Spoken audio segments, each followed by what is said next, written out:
나는 무엇을 바라봅니까? 이사야 45장 22절. 축복과 구원 사이에서 영적으로 가장 어려운 것은 하나님께 집중하는 것입니다. 그런데 이를 어렵게 하는 것은 축복입니다. 고난은 거의 언제나 우리로 하여금 하나님을 보게 합니다. 반면 축복은 우리로 하여금 다른 것을 보게 하기 쉽습니다.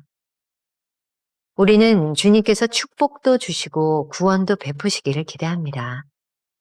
그러나 축복이 올 때 영적으로 하나님께 집중하는 것은 쉽지 않습니다. 산상수훈을 살펴보면 예수님께서는 세상에서 복을 받는 방법이 아니라 하나님께 집중하는 법을 가르치셨습니다. 영어 성경은 본문의 구원을 받으라를 be saved, 현재 시제로 표기합니다. 미래에 이루어질 기대가 아니라 지금 이루어지는 것, 하나님을 바라보는 것이 구원입니다. 챔버스는 축복을 기대하는 우리 태도를 지적합니다. 우리에게 필요한 것은 축복을 구하는 마음이 아니라 그분을 향한 신뢰입니다. 구원은 주를 바라보는 것으로 충분합니다. 주님은 말씀하십니다. 내게로 돌이켜 구원을 받으라. 우리가 추구하는 것은 우리가 오직 주만 앙망할 때 얻게 될 것입니다. 범죄한 이스라엘 백성이 광야에서 불뱀에 물려 죽게 되었을 때 그들이 살 수 있는 방법은 장대에 걸린 놋뱀을 바라보는 것이었습니다. 성경은 그들에게 놋뱀을 만지라고 하지 않았습니다. 대신 바라만 보면 구원을 받는다라고 했습니다. 그러나 이를 못마땅하게 여긴 사람들은 텐트 안에서 죽어갔습니다. 이들에게 좀 더 오묘한 비법을 알려주었더라면 따랐을 텐데 말입니다. 우리의 구원은 오로지 주님을 바라보는 데서 시작됩니다. 1월 22일 김병삼 목사의 매일 만나 365 22번째 묵상입니다. 벌써 4주째를 맞이하고 있네요. 제가 여러분들에게 이렇게 설명을 안 해드려서 혹시 지금쯤 굉장히 의아하게 생각하는 부분이 있을 것 같습니다. 제가 묵상 마무리에 계속해서 짧은 기도로 이렇게 끝내고 있는데 기도가 일관성이 없죠. 이 기도는 우리 신앙의 선배들 중에 그들이 남겨놓았던 좋은 기도문들을 발췌해서 여러분들과 나누고 있습니다. 묵상 본문과 연결되는 그런 기도문을 여러분들에게 읽어드리고 있으니까 우리 신앙의 선배들이 이런 기도를 했구나라고 생각하면서 짧은 기도에 따라와줘도 좋을 것 같습니다. 오늘 나는 무엇을 바라봅니까? 이런 제목으로 말씀을 함께 나누어 보려고 합니다. 오늘도 역시 두 개의 대지로 나누어서 보겠습니다. 첫 번째, 축복과 구원 사이에서 축복과 구원은 어떤 관계가 있을까요? 우리가 참 받아들이기 쉽지 않은 말인데 챔버스는 이 둘의 관계를 아주 명료하게 이야기하고 있습니다. 주님은 나의 최고봉에 나오는 내용을 조금 소개합니다. 영적으로 가장 어려운 것은 하나님께 집중하는 것입니다. 그런데 이를 어렵게 하는 것은 축복입니다. 고난은 거의 언제나 우리로 하여금 하나님을 보게 합니다. 반면 축복은 우리로 하여금 다른 것을 보게 하기 쉽습니다. 참 힘든 말씀이죠. 하나님의 관심은 축복에 있을까요? 아니면 구원에 있을까요? 우리의 기대는 주님께서 우리에게 축복도 주시고 구원도 베풀어 주셨으면 좋겠습니다 하는 것이죠. 실상 축복이 올 때 영적으로 하나님께 집중하는 것이 그렇게 쉽지 않다는 것을 우리는 경험을 통해서 알고 있습니다. 예수님께서 우리들에게 주신 가장 아름다운 말씀 가운데 하나가 산상수훈의 말씀이죠. 그런데 산상수훈 말씀도 가만히 보면 이 세상에서 복을 받는 비결에 대한 말씀이 아니라 어떻게 하나님께 집중할 수 있을까를 우리들에게 가르쳐주고 있습니다. 오늘 챔버스가 선택한 본문 이사야 45장 22절에 구원을 받으라 이런 구절이 나오고 있어요.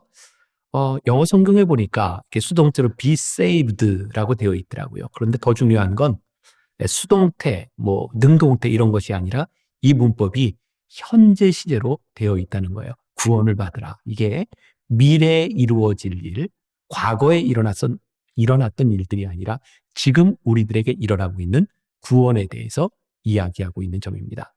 챔버스는 축복을 기대하는 우리의 태도에 대해서 이렇게 지적합니다. 우리에게 필요한 것은 축복을 구하는 마음이 아니라 그분을 신뢰하는 것이다. 챔버스의 이야기입니다. 13살 나이가 많은 아서라고 하는 형이 챔버스에게는 있었습니다. 1917년 챔버스가 세상을 떠나는 거죠. 11월에 이집트 자이튼 무대에서 세상을 떠났는데 12월 5일에 영국에서 챔버스를 추도하기 위한 모임이 있었습니다. 그때 챔버스의 형 아서는 챔버스가 33살 때 했던 말을 기억하고 사람들에게 들려줍니다. 그때 챔버스는 반 크라운 백동화, 지금으로 이야기하면 $20 정도 되는 가치의 돈이었을 거라고 얘기합니다. 그 동전을 보여주며 이렇게 이야기를 했다 그래요. 일주일간 돈 한 푼 안 들이고 모든 것을 제공받으며 전 세계를 여행하고도 반 크라운 백동화가 그대로 남았잖아. 형에겐 이게 굉장히 인상적인 말이었던 것 같아요. 단순히 공짜로 여행을 했다 이런 것이 아니라 여행에 돈이 필요하지만 돈에 얽매이지 않고 여행할 수 있도록 하나님께서 함께 해주셨고 지금 나는 이 정도의 돈을 가지고 있어. 챔버스에게 있어서 무엇이 중요한 가치였는지를 말해주는 그런 일화이기도 합니다. 이 말을 통해 챔버스는 자신이 돈이 아닌 하나님을 의지했을 때 하나님께서 필요를 채워주셨다. 이것을 말하고 싶었던 거죠.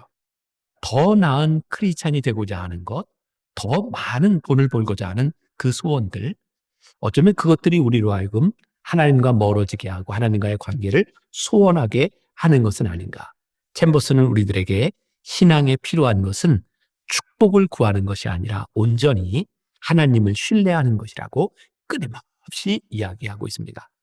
우리가 오늘까지 4주째 들어오면서 우리들이 기억해야 될 말 가운데 하나가 계속해서 나오고 있죠. 하나님을 신뢰하는 것. 사실 우리는 고난 가운데서 하나님께 더 집중하게 되죠. 반면 축복은 자꾸 우리로 하여금 다른 것을 보게 합니다. 스코틀랜드의 조지 마티슨이라는 사람이 참 멋진 글을 써놓았는데 제가 소개해 드리려고 합니다. 과거의 위인들에게 가장 잊지 못할 푸뇨의 자리가 어디였던가 물어보라. 그들은 내가 엎드렸던 차가운 바다이라고 답할 것이다. 아브라함에게 물어보라. 모리아의 번제단을 가리키리라. 요셉에게 물어보라. 차가운 감옥을 가리키리라. 모세에게 물어보라. 생사의 고비를 넘긴 나일강을 가리키리라.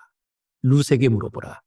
허리가 아프도록 이삭을 줍던 밭에 자기의 기념비를 세운 것이다. 다윗에게 물어보라. 그의 노래는 밤에 지어졌다고 할 것이다.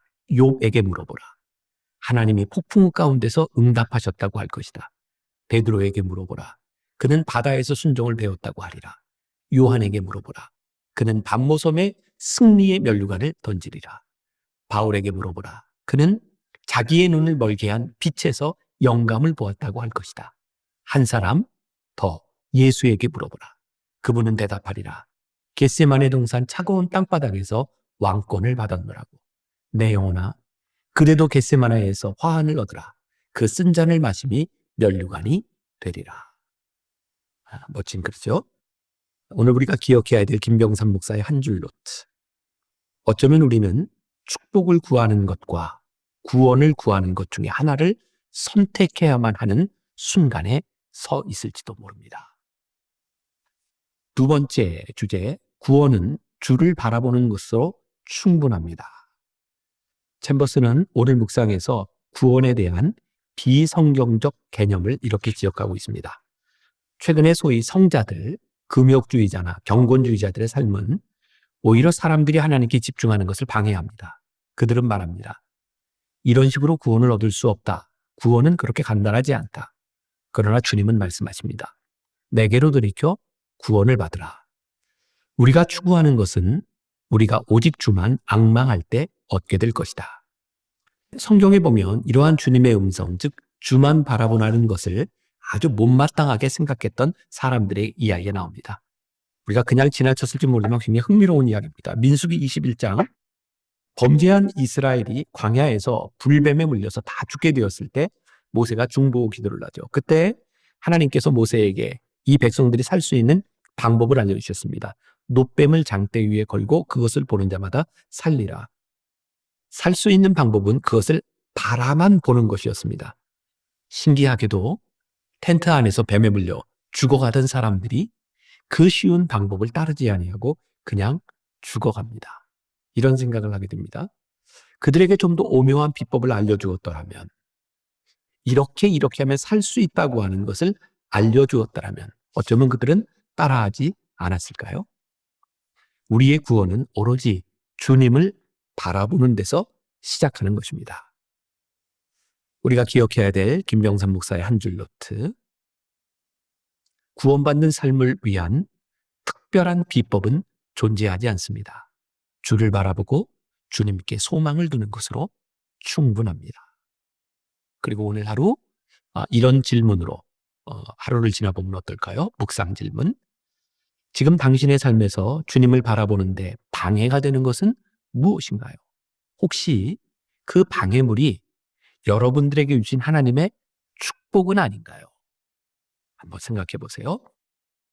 짧은 기도로 마무리합니다. 하나님, 아버지의 축복을 받은 저는 이제 아무것도 바라지 않습니다. 돈도 바라지 않습니다. 명예도 탐내지 않습니다. 명망도 바라지 않습니다. 학문도 기술도 재능도 예능도 탐내지 않습니다. 제가 소원하는 것은 다만 이것뿐입니다. 곧 아버지의 성령입니다. 성령만 받으면 저는 족합니다. 성령이 없으면 저는 가장 불쌍한 사람입니다. 하오니 하나님의 성령을 제게 주소서. 제가 사랑하는 이에게도 성령을 주소서. 저의 친구에게도 성령을 주소서.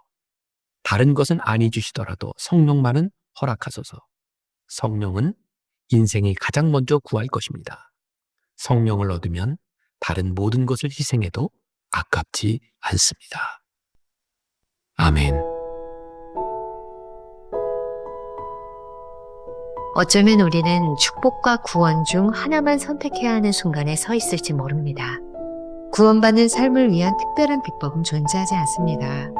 주를 바라보고 주님께 소망을 두는 것으로 충분합니다. 당신의 삶에서 주님을 바라보는데 방해가 되는 것은 무엇인가요? 혹시 그 방해물이 당신에게 주신 하나님의 축복은 아닌가요?